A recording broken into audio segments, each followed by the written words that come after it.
बिस्मिल्लाहिर्रहमानिर्रहीम। आज हम लॉ की कुछ टर्म्स हैं, रिट्रोस्पेक्टिव एंड प्रोस्पेक्टिव, ये दोनों हम डिस्कस करेंगे। रिट्रोस्पेक्टिव का मतलब होता है कि नाफिजुल अमल बा लिहाज माजी, और प्रोस्पेक्टिव का मतलब होता है नाफिजुल अमल बा लिहाज मुस्तकबिल। देखें, जितने भी सिविल नेचर के लॉज होते हैं उनमें ये टेंडेंसी, ये कैपेसिटी होती है कि उनको लेजिस्लेटर जब लेजिस्लेट करते हैं तो वो जो फर्स्ट सेक्शन उसका होता है जिसमें कि उसकी एक्सटेंशन के बारे में होता है कि किस इलाके में ये नाफिजुल अमल होगा और किस डेट से नाफिजुल अमल होगा। तो सिविल नेचर केसेस में ये कैपेसिटी होती है कि उनको आप नाफिजुल अमल बालिहाज माजी कर सकते हैं। फॉर एग्जाम्पल, आपने आज 2023 में कोई लॉ बनाया है तो आप ये कह सकते हैं कि ये जो सिविल नेचर लॉ है ये 2020 से नाफिजुल अमल होगा। यानी कोई सीपीसी में आप अमेंडमेंट करते हैं, ट्रांसफर ऑफ प्रॉपर्टी एक्ट में करते हैं, या आप कोई कंट्रैक्ट एक्ट में कोई तरमीम करते हैं, तो आप कह सकते हैं कि ये 2023 में ये अमेंडमेंट आई है या ये लॉ बना है, लेकिन ये नाफिजुल अमल 2020 से होगा, यानी ये रिट्रोस्पेक्टिव नेचर होगा। जबकि जो क्रिमिनल नेचर के लॉ होते हैं वो कभी भी रिट्रोस्पेक्टिव नेचर नहीं हो सकते, वो कभी भी नाफिजुल अमल बालिहाज माजी नहीं हो सकते, वो हमेशा प्रोस्पेक्टिव नेचर होंगे। ये कभी भी नहीं हो सकता कि आप कोई लॉ बनाए, फॉर एग्जांपल आप लॉ बनाते हैं कि आज के बाद स्मोकिंग जो है वो प्रोहिबिटेड होगी और वो काबिल जुर्म समझा जाएगा, और जो स्मोकिंग करता पकड़ा गया उसको उसी वक्त पकड़ के उसको जो है वो फाइन किया जाएगा। तो ये आप इस तरह का लॉ प्रोस्पेक्टिव नेचर तो बना सकते हैं कि यानी आज नाफिजुल अमल हुआ है तो आज के बाद।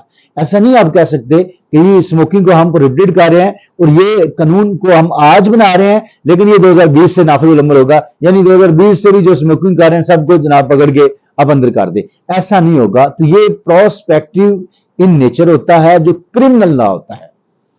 पाकिस्तान में एक इसकी एग्जाम्पशन है, वो है नैब के लॉ, नेशनल अकाउंटेबिलिटी ब्यूरो। ये 2000 में जनरल मुशर्रफ ने बनाया था और इसने कहा कि ये जो क्रिमिनल लॉ है लेकिन ये नाफिजुल अमल होगा बालिहाज माजी, यानी रिट्रोस्पेक्टिव इफेक्ट होगा, और ये 1985 से ये नाफिजुल अमल होगा। यानी दुनिया में ये क्रिमिनल नेचर के जो लॉ होते हैं वो हमेशा ही प्रोस्पेक्टिव नेचर होते हैं। लेकिन पाकिस्तान ऐसा बदकिस्मत मुल्क है कि यहाँ पे एक डिक्टेटर जब चाहे जो चाहे कर ले, कोई अदालतें उन्हें पूछने के लिए नहीं, कोई सिविल सोसाइटी हमारी उनके खिलाफ इतना बड़ा कोई प्रोटेस्ट नहीं करती कि वो अपनी इस तरह की गैर आईनी गैर कानूनी हरकतों पर सोचने पे मजबूर हो जाएं।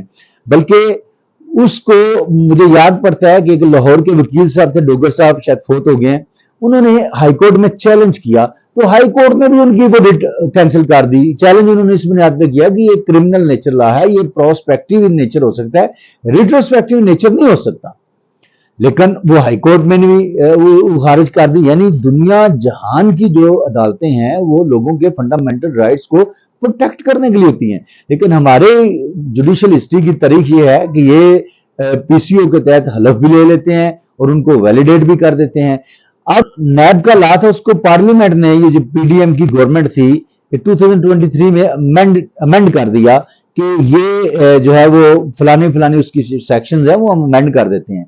लेकिन अंदाजा लगाएं कि हमारे जो साबका चीफ जस्टिस उमर अता बंदियाल साहब हैं वो 16 सितंबर को वो रिटायर हुए हैं और 14 सितंबर को उन्होंने जनाब वो सारे का सारा जो अमेंडमेंट की थी पार्लियामेंट ने वो सारी उड़ा के रख दी हैं कि जी ये नहीं, ये अमेंडमेंट ही नहीं कर सकते। यानी जो parliament is the mother of all laws, वो उसने एक लॉ में तरमीम की है, तो जो आपकी सुप्रीम कोर्ट है, जो वो लॉ जो वैसे ही ड्रैकोनियन था, वो लॉ जो वैसे ही फंडामेंटल राइट्स के खिलाफ था, जिस पे तो सुओ मोटो एक्शन उसी वक्त हो जाना चाहिए था, वो तकरीबन पिछले 25 साल से नाफिजुल अमल है और बालिहाज माजी रिट्रोस्पेक्टिव नेचर होकर नाफिजुल अमल है, उसको पार्लियामेंट ने अमेंड किया, हमारी सुप्रीम कोर्ट ने उसको वैलिडेट कर दिया कि वो जो अमेंडमेंट थी उनको खत्म कर दिया, उसको पार्लियामेंट ने अमेंड किया, और हमारी जो सुप्रीम कोर्ट है उसके चीफ जस्टिस साहब का लेवल चेक करें कि उन्होंने वो ड्रैकोनियन और क्रिमिनल लॉ जो रिट्रोस्पेक्टिव नेचर होकर पाकिस्तान में नाफिजुल अमल है, उसको उसमें जो अमेंडमेंट पार्लियामेंट की थी वो सारी खत्म कर दी। ये हाल है हमारी मुहतरम अदलिया का।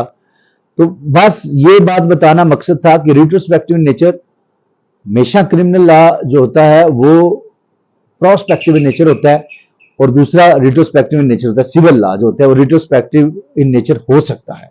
Thank you very much.